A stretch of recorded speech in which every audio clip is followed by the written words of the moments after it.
Para empezar con este tema de perfilación criminal, tenemos que hablar de ciertos autores.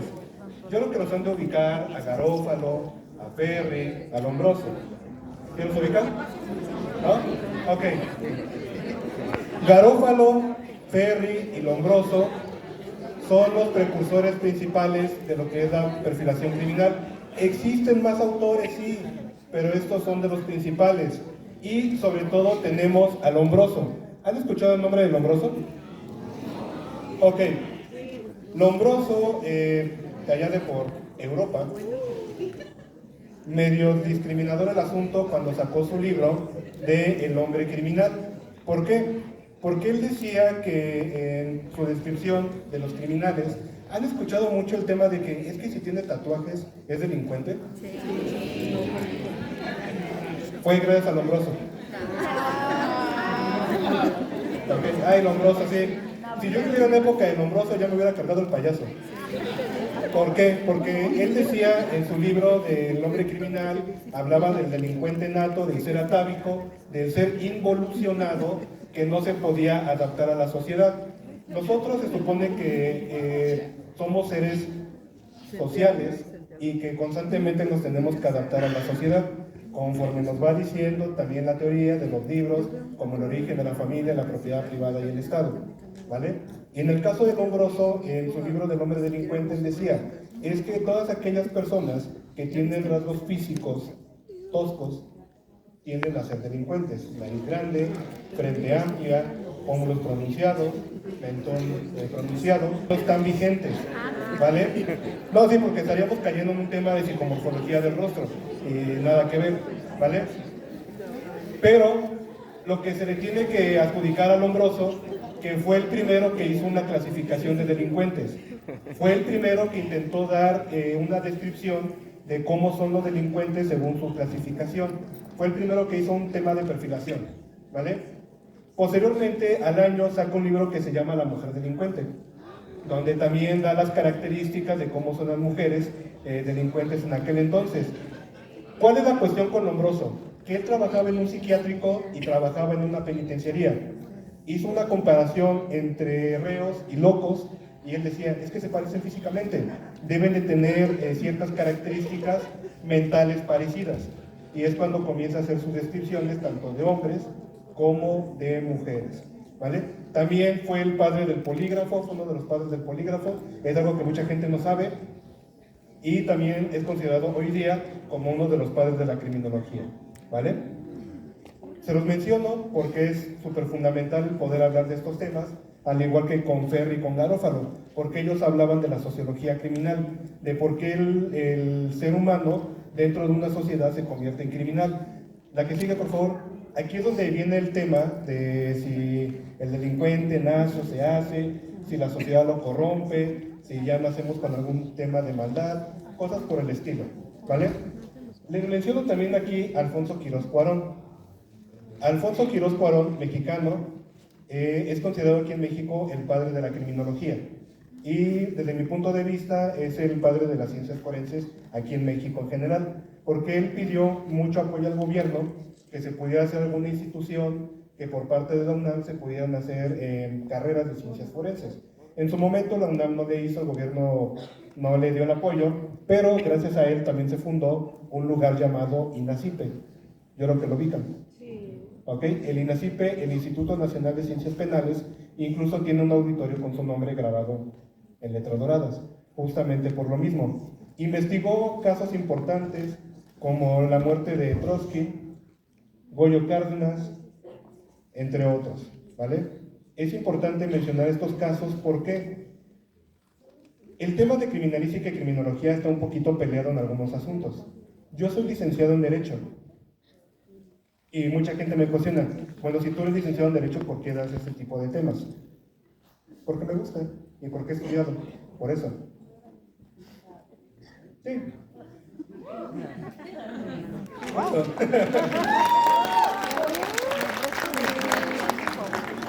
Es que sí te cuestionan. Y yo se las cuestiono con una pregunta más grande. ¿Por qué te quejas si el padre de la criminología en México era médico y abogado? Y el padre de la criminalística en general era abogado. así de fácil. Y gran parte de los investigadores también son psicólogos, en varias áreas. Entonces, tú lees los currículums de los investigadores de antes y que eran médicos, abogados, psicólogos, escritores, pintores y demás, pues hoy día, ¿por qué no hacer también todo eso, verdad? Pero bueno, ese es otro tema. Entonces, Quirós Cuarón se los menciono porque es súper importante en el tema de perfilación criminal aquí en México. ¿Por qué? Porque hablamos de autores de otros países, como Vicente Garrido, no sé, otros países. Pero ¿por qué no enfocarnos en lo que hay aquí en México? ¿Por qué? Porque cada autor hace sus teorías conforme a lo que vive, conforme a lo que vive en su sociedad. Sí hace investigaciones externas, sí va a otros lugares, pero por donde empieza siempre es por donde ellos crecieron, nacieron y lo que ellos vieron. ¿Vale? La que sigue, por favor. Si yo les digo asesino serial, ¿cuál? ¿Pata viejita? ¿Cuál? Caníbal. Es de la serie. Ok. Jeffrey Dahmer. No es asesino serial. El monstruo de Toluca. Ok. Miren, ese tema de perfilación criminal y asesinos seriales es un tema muy largo que podemos abarcar mucho tiempo, pero nos vamos a enfocar en unos pequeños puntos específicos el día de hoy, ¿vale? La que sigue, por favor. La que sigue. Ok. ¿Ustedes qué opinan? ¿El criminal en general nace o se hace? Sí. A ver, levanta la mano, ¿quién dice que nace? Sin pena, sin pena. ¿Quién dice que nace? ¿Quién dice que se hace? ¿Quién dice que ambas? Fuera, no. Creo que hemos visto lo que son factores exógenos y factores endógenos. Factores externos y factores internos que llegan a afectar al ser humano. Pregunta, ¿han visto las casas Geo cómo tienen así su mini jardín? ¿Creen que nada más esté de adorno o tiene algún fin ese mini jardín? Las casas Geo y casas de interés social en general, la mayoría cuentan con ese mini jardín. ¿Cuál es el objetivo? Que el ser humano, al momento de que salga de su casa, tenga un contacto directo con la naturaleza, para que se sienta tranquilo, para que se sienta en paz. Y hay muchas personas, me incluyo, que les gusta tener sus plantitas. Sales y tú te ves feliz, te ves contento, ves cómo tu plantita va creciendo, tu arbolito, lo que hayas puesto, ¿vale? Ese es uno de los objetivos. ¿Por qué? Porque el objetivo de muchas situaciones sociales, que tal vez muchas personas no entienden, es tratar de darle al ser humano la mayor paz posible en el lugar donde esté viviendo, ¿ok? Si hay problemas de contaminación, si hay problemas de drogas, de alcoholismo, de basura, suciedad y demás, la conducta humana se ve afectada. Factores también de familia, es muy complejo el asunto, empezando porque somos una cultura, una sociedad que no le gusta ir mucha terapia, ¿verdad, psicólogo? Hace poco una persona que conozco terminó con su pareja y como buen amigo, pues le digo, ve a terapia, ¿no? Tengo a muchos amigos, a muchas amigas psicólogas y todo el tiempo estoy recomendando sus servicios. Pasó el tiempo, pasó como un mes, dos, y ya vi que esa persona andaba de fiesta en fiesta. Y le pregunté, oye, ¿sí fuiste a terapia? Y me dijo, no, fui a que me leyeran las cartas. Respeto las creencias de cada quien, pero el tema de solucionar sus problemas fue mejor ir a que le leyeran las cartas que ir a terapia. Si tenemos este problema a nivel masivo, vamos a repetir patrones constantemente dentro de las familias. Y ustedes bien lo saben, o sea, es que les puedo contar de ese tema, ¿verdad? Si no nos tratamos nosotros mismos, vamos a seguir teniendo este problema de repetir patrones constantemente. Y dentro de las familias vemos eso constantemente. Ustedes como psicólogos, cuando comienzan a entrar en la carrera, comienzan a estudiar y comienzan a entender. Semestre 1, yo. Semestre 2, mi familia. ¿O no? Y más cuando comienzan a leer el DSM-5. ¿Ok? Entonces, tenemos un tema de salud pública, que la terapia debería ser de mayor acceso y facilidad para la gente, y debería ser una cuestión de cultura, como el ir al dentista o como ir al médico.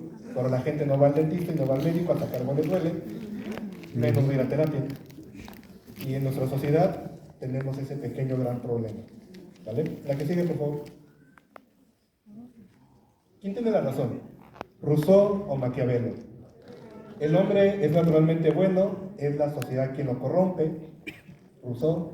El hombre es malo por naturaleza, a menos que le precisen hacer bueno. Levanta la mano. ¿Quién Rousseau? Equipo Rousseau. Equipo Maquiavelo. Ok. El hombre es malo por naturaleza, a menos que le precisen hacer bueno. Ok. Levanta la mano. ¿Quién tiene hijos? Reconocidos. Y bajaron la mano.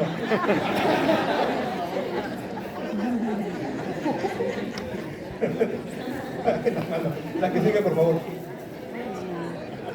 Ok. ¿Por qué les preguntaba que quién tiene hijos? Si ustedes vieran que una persona está agrediendo a sus hijos, de alguna manera, ¿lo defenderían? ¿Ok? Que esté en riesgo su vida, que vean que ya lo están privando de la vida, ¿lo defenderían? Sí. ¿Y privarían ustedes de la vida a la otra persona? Sí. Piénselo tantito. ¿Qué estamos hablando de integración? Ok. Todos los seres humanos tenemos ese instinto de que podemos privar de la vida a otro individuo. El tema radica en el por qué lo hacemos, ¿vale? Si es por una cuestión de defensa o es una cuestión por placer, en el caso de asesinos seriales, ¿vale? Ejemplo, yo me dedico también mucho a las necropsias y al embalsamamiento. Y me ha pasado que me llevo a los chicos de servicio, me llevo a alumnos a prácticas y van con todo el ánimo del mundo de sí, voy a abrir el cuerpo, que no sé qué, bla, bla, bla. Y cuando he tenido la oportunidad de que nosotros abrimos directamente los cuerpos, les doy el bisturí, ábrelo. Se me desmayan o se vomitan. ¿Por qué? Porque no todas las personas tenemos las características adecuadas para ese tipo de trabajos. Al igual también hago prácticas de tiro. Cuando los llevo a campo de tiro, ya cuando pasamos a disparar con el arma, es un arma pequeña, un calibre 22. Les doy el arma y la mano así. Justamente porque no cumplen con esas características. Todos los que estudiamos Derecho, Criminología, Criminalística, Psicología, Medicina, embalsamamiento y demás, tenemos un cierto perfil que nos ayuda a cumplir con ciertas tareas, ¿vale? Que lo hemos, ¿cómo le diré?, sublimado de una manera socialmente aceptable. Ejemplo, ¿cuál es la diferencia entre un médico cirujano y Jack el Destripador?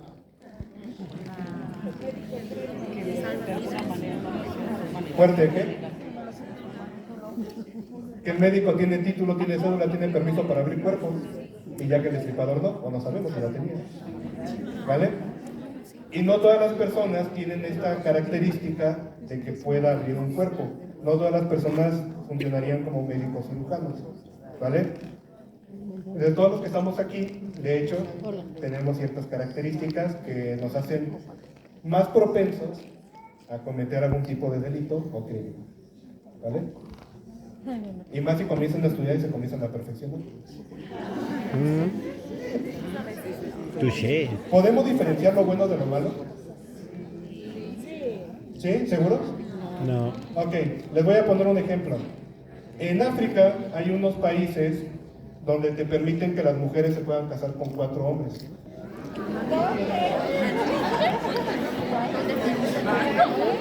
Me interesa. Dato.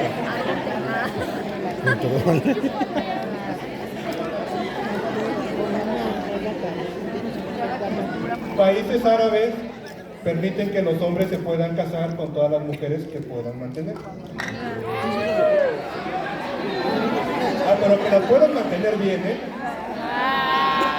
Porque aquí quieren hacer lo mismo, pero no las pueden mantener. Empiezan 50-50.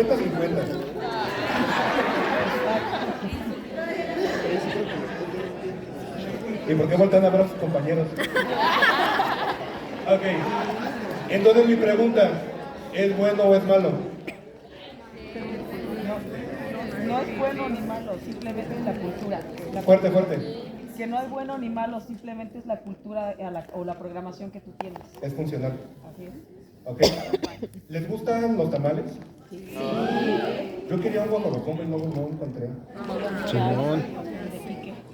Tamales, pozole, zacahuil, eran originarios de aquí, de las culturas prehispánicas, y la receta original era con carne humana. Sí.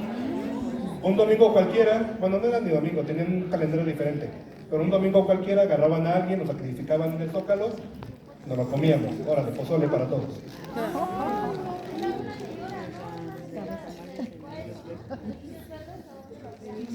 Es un mito.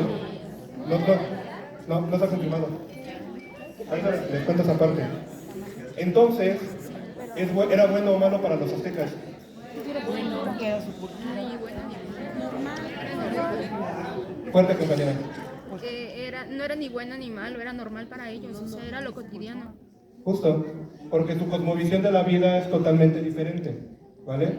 Entonces, ¿podemos distinguir realmente lo que es bueno y malo? Tiempo, momento y lugar, funcional, depende de cómo sea la sociedad. De qué tanto la sociedad normalice una conducta, ¿vale?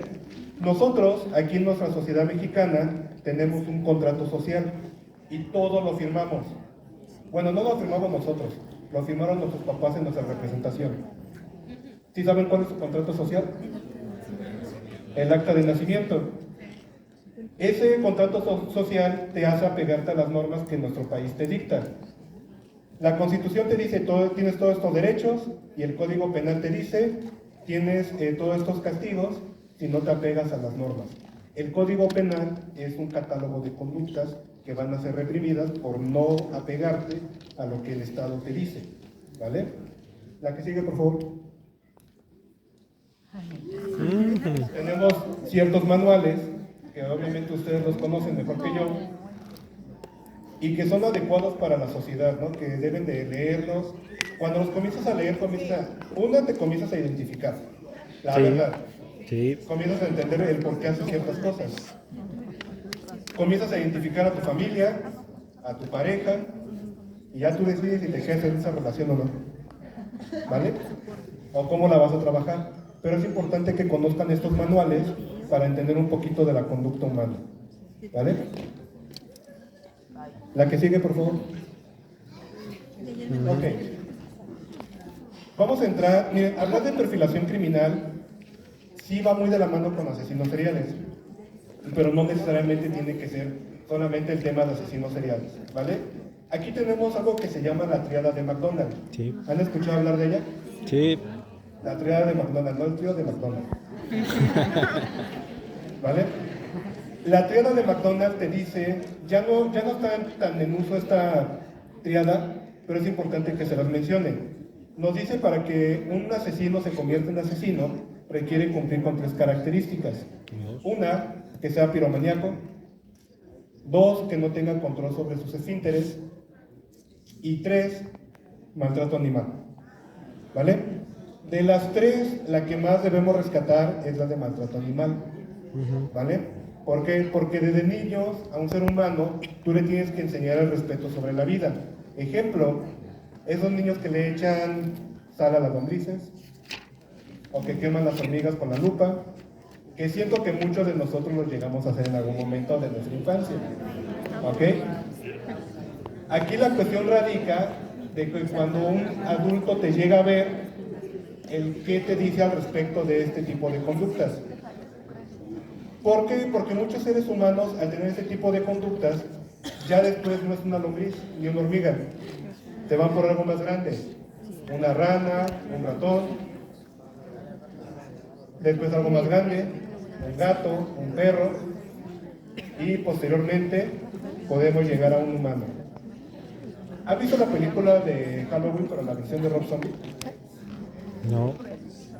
Si no la han visto, vean esa versión, porque te cuentan un poquito de la historia de Michael Myers desde niño y cómo comienza con el tema de maltrato animal. Vieron la serie de Jeffrey Dahmer, también te habla sobre ese tema, y muchos de los asesinos seriales, si tú hablas con ellos, van a tener en algún momento de tu vida, te van a hablar de este tema del maltrato animal, ¿vale? Entonces sí, un foco rojo que deben de tomar en cuenta para el tema de la conducta humana. ¿Okay? La que sigue, por favor. La que sigue. Ok. Un asesino serial, lo que nos dice el maestro Robert Ressler, que fue uno de los principales perfiladores e investigadores de Estados Unidos, que es aquel individuo que comete 3 o más crímenes, ¿vale? Homicidios, de los cuales debe de tener un respectivo periodo de enfriamiento entre ellos para cumplir con ese factor. ¿Cuál es el tema?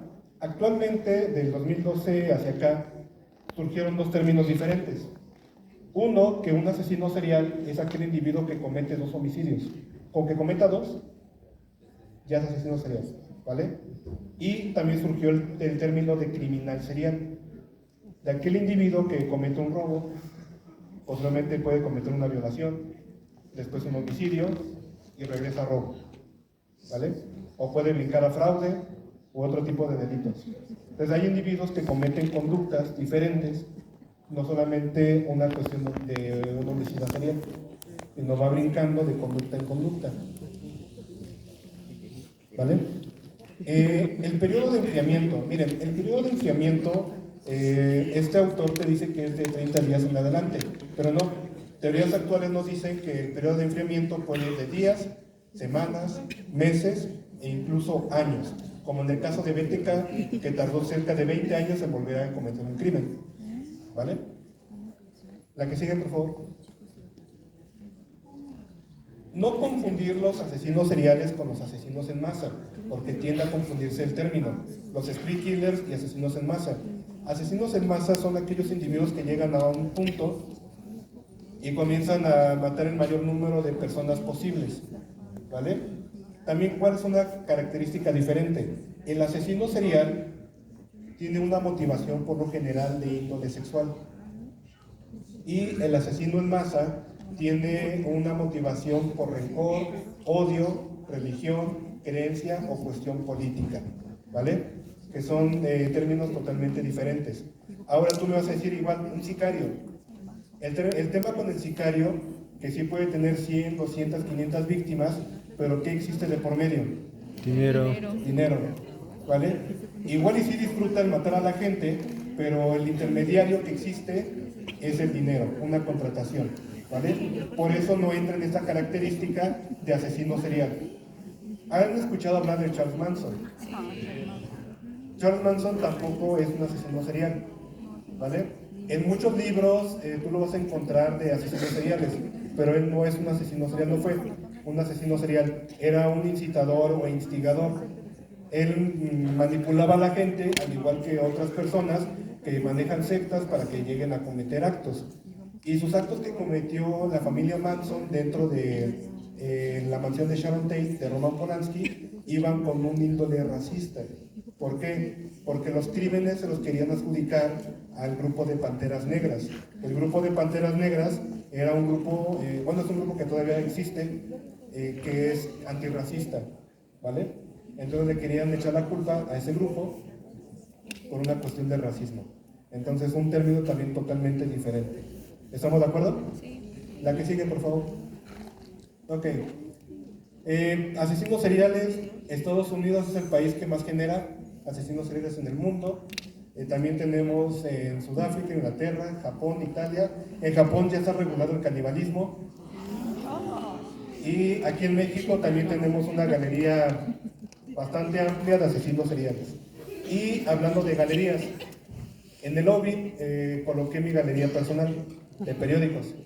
Ahorita que salgan al receso, pueden pasar a verla, tomarle fotos, sin flash por favor, y son periódicos de muchos años hacia acá, de varios asesinos seriales que han detenido a lo largo de la historia de México. ¿Vale? Es una pequeña biblioteca que tengo. La que sigue, por favor. Ok. Tenemos varios autores de perfilación criminal. Tenemos aquí a Peter Bronsky, que nos maneja estos pasos para poder entender y detener a un asesino serial. Pero aquí en México les voy a recomendar mucho a la doctora Ferdi Ostrowski, yo creo que la conocen, a la doctora Ostrowski, con su libro de Mentes Criminales. ¿Por qué recomiendo ese libro? Porque es un libro muy digerible. Es un libro que puedes encontrar, para empezar, en Sambor o en Purrúa. Es un libro que está diseñado para que cualquier persona pueda leerlo y pueda entender cómo es que funciona el tema de la mente criminal. Y al final de cada capítulo viene un pequeño test para que lo vayas llenando. Es como una autoevaluación para ver cómo andas. Si lo llenas y no, eso ya no. Cierro ya. Guárdenme. ¿Vale? Ostrowski. Ferdi Ostrowski. No sé si la puse aquí, ahorita lo vemos. ¿Pudiera repetir el nombre del autor? Ferdi Ostrowski. Mentes Sí, criminales. miren, no si sé qué gustan, buscarlos. al final les doy mi número y les mando la portada del libro para que lo ubiquen bien. ¿Vale? La que sigue, por favor. Miren, yo tengo un tema muy fuerte con la cuestión de investigación criminal. Hace años estuve en la Fiscalía de Delitos Sexuales de la Ciudad de México. Llegué como pasante, pero yo ya traía experiencia. Mi primer diplomado en criminalística lo hice a los 18 años. Ahorita tengo 38. 20 años de experiencia. Y de hecho mi primer congreso que vine fue aquí. Vine como estudiante. Y es curioso ahora estar del otro lado. ¿Vale? Llego a la Fiscalía de Delitos Sexuales y me dan mi respectiva gaveta, mi archivero y todo. Como buen abogado, pues ya tenía experiencia, ya había trabajado en 2 despachos, comienzo a revisar averiguaciones previas, porque todavía eran averiguaciones. Comienzo a revisar una por una, para ver que no me faltaran sellos, no me faltaran folios, esto, aquello y el otro. Pero lo que no pensé encontrarme fue que la gaveta donde había indicios o evidencias estaba todo revuelto. Y estamos hablando que eran delitos sexuales, ¿vale? Tontamente voy y le digo a mi jefe, oye, ¿dónde agarro un material de criminalística para poder embalar y etiquetar? No, es que no tenemos. Y así, bueno, sí, pero es que si llega a pasar algo al baboso que le van a echar la culpa va a ser a mí. Al otro día llegué con mi respectivo kit de crimen y agarré a otros 2 de servicio, le digo, vengan, ayúdenme. Y comencé a embalar todo lo que pude. Etiquetarlo, ponerle folio, ponerle nombre, todas las averiguaciones, las comencé a revisar una por una, que no le faltaran firmas, sellos, todo, ¿vale? Porque honestamente al que le van a echar la culpa después si llega a pasar algo, le va a ser a uno. Y me di cuenta de que no había un lineamiento de averiguación previa, de cadena de custodia y de investigación y perfilación criminal.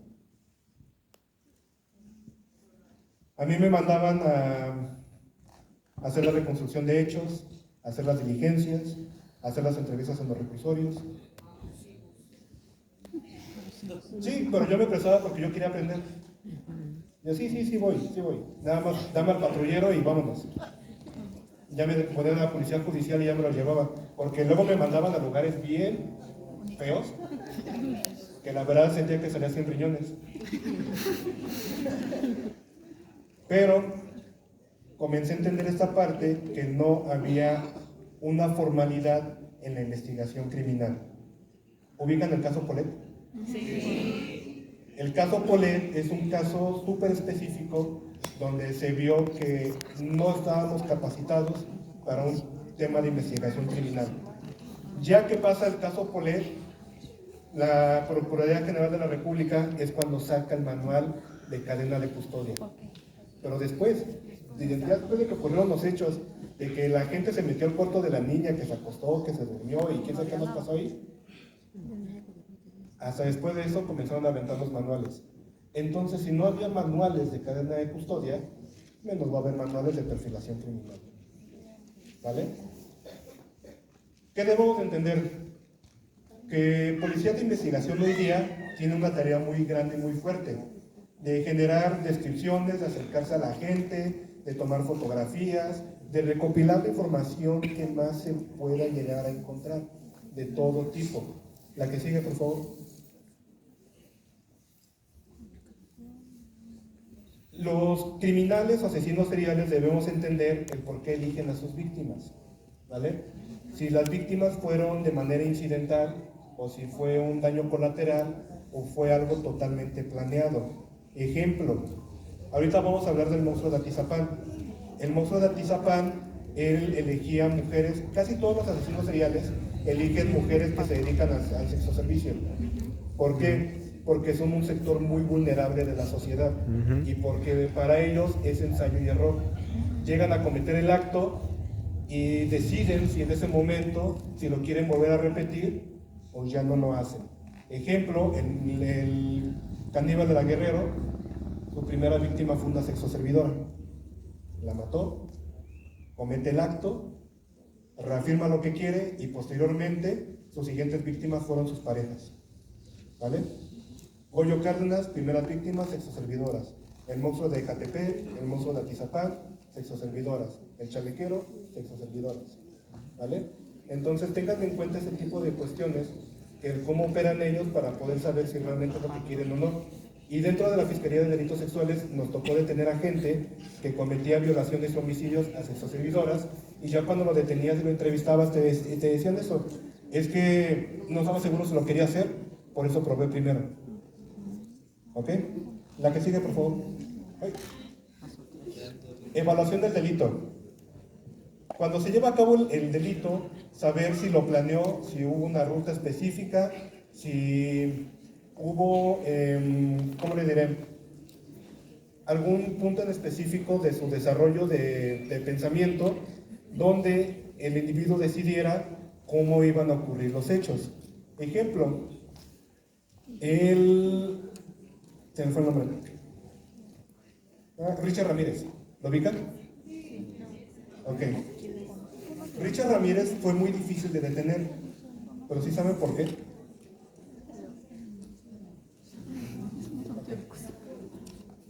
Nos vamos a ir un poquito rápido, ¿eh? Perdón, es que me gusta hablar y me sigo. Ok. Richard Ramírez lo detienen porque al momento de que él cometía sus crímenes, fue muy difícil de poder generar un perfil y poder generar una firma. ¿Por qué? Atacaba a mujeres, niños, hombres, ancianos, afroamericanos, latinos, americanos y demás. Hasta que lo detienen, y eso por una de las víctimas que se hizo pasar por muerta, cuando le preguntan, oye, ¿cómo eliges a tus víctimas? Es que yo iba caminando por la calle y la primera puerta que veía que estaba abierta era una invitación para mí para entrar. Por eso fue difícil el poder detenerlo, porque no tenía un modus operandi tal cual. Y la manera en que torturaba y mataba y generaba la violación también eran diferentes. Todo era muy revuelto. Está el tema de que si el asesino es organizado, desorganizado o mixto. Desde mi punto de vista, la mayoría de los asesinos son mixtos. ¿Vale? La que sigue, por favor, nos vamos brincando, por favor, las diapositivas.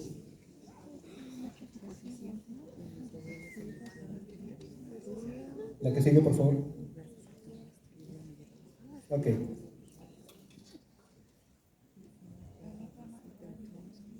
No todos los asesinos se quedan con objetos. Monstruo de Atizapán, el coqueto, sí se quedaban con objetos, porque para ellos tienden a ser trofeos o tienen una cuestión simbólica diferente. La que sigue, por favor. Ya que tú juntaste las características de cómo se desarrollaron los hechos y cómo es que este individuo llega a atacar, puedes comenzar a reducir tu lista de sospechosos, ¿vale? Si llegas a encontrar algún indicio biológico físico, también es importante que lo puedas trabajar para reducir de una manera todavía más drástica el nivel de sospechosos, ¿vale? La que sigue, por favor. La única manera en que podemos generar un perfil adecuado de un individuo es cuando lo tenemos enfrente y lo podemos entrevistar, ¿vale? Que puedes ver videos o luego en las licenciaturas les dejan de que ve la película del Joker y dame el perfil del Joker. Puedes generar algunas características, sí, pero no puedes perfilar si no tienes al individuo de frente y lo entrevistas y cotejas los datos que tú ya tienes y comienzas a indagar un poco sobre su vida, empezando desde el tema de la infancia, ¿vale? La que sigue, por favor. Ah, miren, aquí está el libro. Esta. El que les decía, de la doctora Ostrowski. Tenemos a Vicente Garrido con perfiles criminales, tiene varios libros de perfilación criminal, y tenemos también al maestro Robert Ressler, que es el que les comentaba que generó las primeras investigaciones. ¿Llegaron a ver la serie de Mindhunter? Sí. ¿Sí? Ahí está. ¿Ok? Está basado en todo el trabajo de ellos. Es muy buena la serie de Mindhunter. Sí, de hecho sí. Perfiles criminales y mentes asesinas de la doctora Ostrowski. ¿Vale? La que sigue, por favor. Ok. Aquí las vas pasando, por favor, poco a poco. Yo te digo dónde te detienes, por favor. Tenemos a Gregorio Cárdenas, que es el asesino serial mexicano por excelencia y a nivel mundial. Las vas pasando, por favor. ¿Alguien sabe sobre Gregorio Cárdenas? ¿Conoce su historia? ¿No? Se las voy a resumir muy práctico. Goyo Cárdenas, estudiante de química del Politécnico, becado por Pemex. ¿Le suena el apellido Cárdenas? Sí. Hasta ahí. No está confirmado, pero él decía que era familiar de Lázaro Cárdenas. Y ahorita les voy a decir por qué yo siento que sí era verdad. Estudiante de química del Poli, becado por Pemex, lo detienen por la desaparición y muerte de una chica, lo van a buscar a su casa, y cuando lo van a buscar a su casa, él automáticamente ya se había internado en la Castañeda, el psiquiátrico más grande de aquí de México. Cuando hacen la investigación en su casa, encuentran 3 cuerpos más y el de la chica. Son 4 víctimas las que tiene, 3 exoservidoras menores de edad y la chica que les comento. Lo regresan a la Castañeda porque sí tenía un problema psiquiátrico. Entre los documentos que traigo su certificado de la Castañeda, y posteriormente se fuga, lo detienen, lo regresa y ya lo meten a Lecumberri, el Palacio Negro. ¿Lo ubican? Sí. Ok. En Lecumberri estuvo muchos años. Estando dentro de Lecumberri se puso a estudiar Derecho por correspondencia. Cuando salió se tituló como licenciado en Derecho por parte de la ENEP Aragón. ¿Ok? Se volvió escritor, pintor, muralista, editor de cómic. ¿Qué más? Abogado, funda su despacho y una empresa de teatro fundó una obra basada en su vida sin su permiso. Y como buen abogado demandó y ganó. Y como la empresa no tenía para pagarle tanto, embargó parte de la empresa, o la empresa en su totalidad, ¿vale? Y se convierte en productor teatral. La cereza del pastel, el Congreso de la Unión le da un reconocimiento por haberse reintegrado, rehabilitado y readaptado a la sociedad. Ok, ¿vale? Entonces, es un caso único en el mundo, Goyo Cárdenas, porque jamás ha presentado algo así. Si quieren saber un poquito más de él, allá afuera traigo libros firmados por él, algunas de sus revistas y algunos de sus periódicos. Ahorita me voy para allá y les doy alguna explicación, quien guste. Las que siguen, por favor. Y tenemos este caso actual. Favor, guarden todos sus teléfonos en ese momento, guárdenlos.